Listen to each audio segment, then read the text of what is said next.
जी जनाब, और किसका ख्वाब नहीं होता कि वो ऑक्सफोर्ड यूनिवर्सिटी में जाके तालीम हासिल करे, ना सिर्फ अपना बल्कि अपने माँ बाप का और पूरी फैमिली का ख्वाब पूरा करे।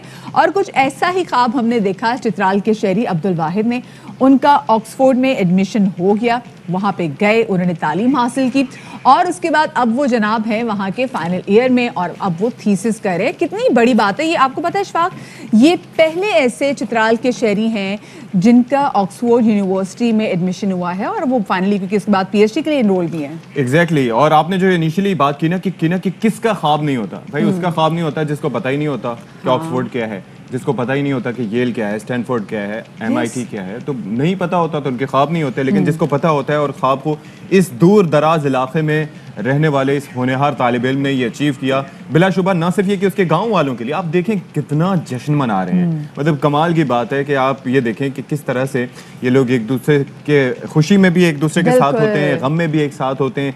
जो बरादरी सिस्टम है उसकी एक पॉजिटिव एस्पेक्ट हमने इस मौके पर देखा, तो पूरे पाकिस्तान के लिए अच्छी बात है, खुशी की खबर। पाकिस्तान के लिए अच्छी बात है। और सबसे पहले जो अब्दुल वाहिद साहब हैं वो चाहते हैं जनाब के एक लंबे अरसे एक तवील उन्हें जद्दोजहद की और वो चाहते ये हैं कि वो चित्राल के बाकी लोगों में भी जो इल्म की रोशनी को ऐसे ही आगे बढ़ाएं और चित्राल का जो पर्सपेक्टिव है, चित्राल का जो कल्चर है दुनिया तक पहुंचाएं और साथ में चित्राल के कल्चर में जहाँ पे जो टेक्नोलॉजी में जद्दत भी लेकर आए। तो हमारे साथ मौजूद हैं अब्दुल वाहिद साहब, उनको शामिल गुफ्तगू करेंगे। अस्सलाम वालेकुम अब्दुल, बहुत शुक्रिया आपने बाखबर सवेरा को वक्त दिया।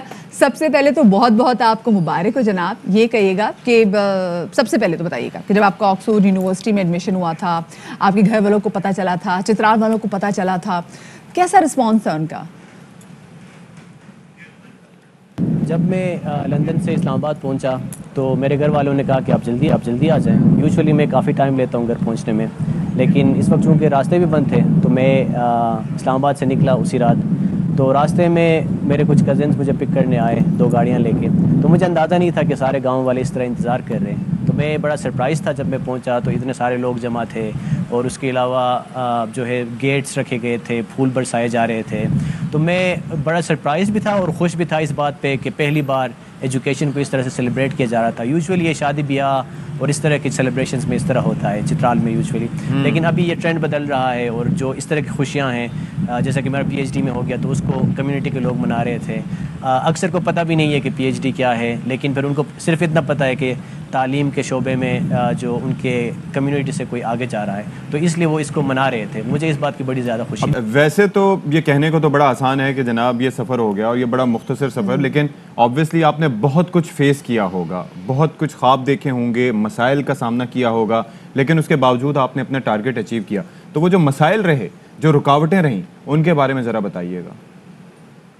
मेरे ख़्याल में हर किसी एक जर्नी होती है। तो मैं भी जब स्कूल में था, स्कूल के बाद मैं एक एक्सचेंज प्रोग्राम में US भी गया हुआ था, तो वहाँ से मेरे ख़्याल में मुझे कई चीज़ों का पता चल गया, एक्सपोजर हुआ मुझे काफ़ी। और उसके बाद फिर मैं कराची गया, तो चित्राल से कराची माइग्रेट करना ये एक बड़ा मसला था। वहाँ पे मैं ख़ुद से रह रहा था दोस्तों के साथ और सारे काम खुद करने पड़ रहे थे। तो आप यूनिवर्सिटी जाओ, यूनिवर्सिटी के काम करो, वापस आके अपने भी काम करो और उसके साथ साथ फाइनेंस को मैनेज करना। तो ये सारे मसाइल तो थे मेरे ख़्याल में। ये काफ़ी पाकिस्तान में कई स्टूडेंट्स के लिए, स्पेशली जो रूरल एरिया से आते हैं, उनके लिए कॉमन जो है ना ये मसले हैं। अच्छा ये बताइए, भी आपने कहा कि आप एक्सचेंज प्रोग्राम में US में भी गए थे, लेकिन उसमें होता ये है कि आप 5 हफ्तों के लिए जाते हैं, देन फिर आप वापस आ जाते हैं। लेकिन ये जहाँ के यूनिवर्सिटी में एडमिशन लेना, फिर प्रॉपर वहाँ से तालीम हासिल करना, इसमें काफ़ी टाइम लगता है, घर से दूर होता है। तो सबसे ज़्यादा किसने सपोर्ट किया था? घर वाले घबराए तो नहीं कि हाँ इतनी दूर जा रहे हो इतने दिनों के लिए? हमेशा से मेरे ख़्याल में मेरे फैमिली वालों को ये पता था कि मुझे तालीम के लिए घर से बाहर रहना है और घर में सब ने सपोर्ट किया। इनिशियली मेरे अब्बा जो थे वो आर्मी में थे और उनको बड़ा एक शौक़ था कि उनके बच्चे हैं वो पढ़ें और कुछ नया करके दिखाएं। तो मेरे ख़्याल में अब्बा ने बहुत ज़्यादा सपोर्ट किया। उसके बाद अम्मी एज ए सिंगल मदर उन्होंने बहुत सपोर्ट किया। ऑब्वियसली मैं सबसे छोटा बच्चा था, तो उनको बड़ी उसकी ना मतलब मुश्किल था उनके लिए, लेकिन उन्होंने बड़े सेक्रीफाइस दिए हमारे लिए और उन्होंने कभी मुझे मना नहीं किया कि आप जो है ना जाएँ, घर पे रहें और बाहर नहीं जाएँ वगैरह वगैरह। उन्होंने बल्कि हमेशा कहा कि अगर आप तालीम के लिए जा रहे हैं तो ये अच्छी बात है। अच्छा, अब बड़ी अच्छी बात है कि पाकिस्तान के तालीमी निज़ाम से निकल के आप ऑक्सफोर्ड तक पहुँचे, लेकिन पाकिस्तान के तालीमी निज़ाम में काफ़ी सारे हम देखते हैं कि मसाइल हैं, काफ़ी अपग्रेडेशन की ज़रूरत है। तो आपने क्या असेसमेंट की, कितना मुख्तलिफ है दूसरे ममालिक से हमारा निज़ाम और किस हद तक बेहतरी की गुंजाइश है?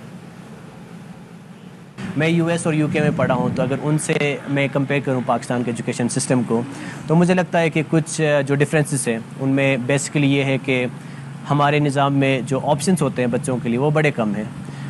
मतलब कुछ साइंस और आर्ट्स और इंजीनियरिंग और मेडिकल के अलावा साइकोलॉजी या फिर इन्वायरमेंटल साइंसेस या फिर जियोग्राफी और इस तरह के जो जितने भी फील्ड्स हैं वो स्कूल लेवल पे और कॉलेज लेवल पे बच्चों को फराहम नहीं किए जाते, जिस वजह से बहुत ही एक लिमिटेड स्कोप होता है कि वो क्या पढ़ते हैं। जबकि बाहर के ममालिक में जो है सब्जेक्ट्स की डाइवर्सिटी बड़ी ज़्यादा होती है। उसके अलावा ये भी है कि हम जब देखते हैं कि दूसरे जो बाहर के ममालिक के स्कूल्स हैं वहाँ पे कंसेप्चुअल लर्निंग बड़ा ज़्यादा होता है।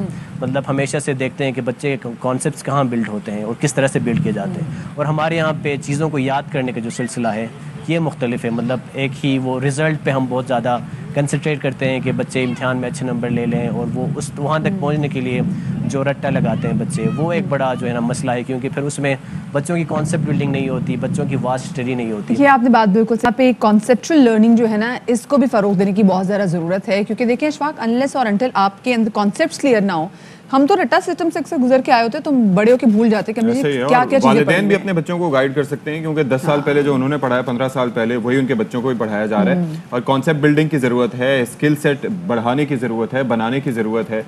सिर्फ आपने रट्टू तोते नहीं बनाने जो याद कर करके जा जाके फिर लिख के आ जाए। और जब वो बात करते हैं ना डाइवर्सिटी की, तो अशफाक मैं सोची थी कि पाकिस्तान में भी बहुत सारी ऐसी फील्ड्स हैं जिनमें देख सकते डाइवर्सिटी, लेकिन बाद में उनको जॉब्स वैसी नहीं मिलती। ऐसा ही है, उनको जॉब्स वैसे नहीं मिलती। तो मेरे ख्याल से जॉब्स के भी काफी सारे यहाँ पे एवेन्यूज खुलने चाहिए। अहम तरीन खबरें अब एक क्लिक की दूरी पर। आपके पसंदीदा टॉक शोज हों या अहम मुल्की या गैर मुल्की शख्सियात की न्यूज कॉन्फ्रेंसेस, हर लम्हा बाखबर रहने के लिए सब्सक्राइब करें हमारा YouTube चैनल। मौसम की सूरत हाल हो या खेल के मैदान से खबरें, अपने मोबाइल फोन से मुल्की और बैनुल-अक़वामी अहम खबरों तक रसाई के लिए डाउनलोड कीजिए मोबाइल ऐप।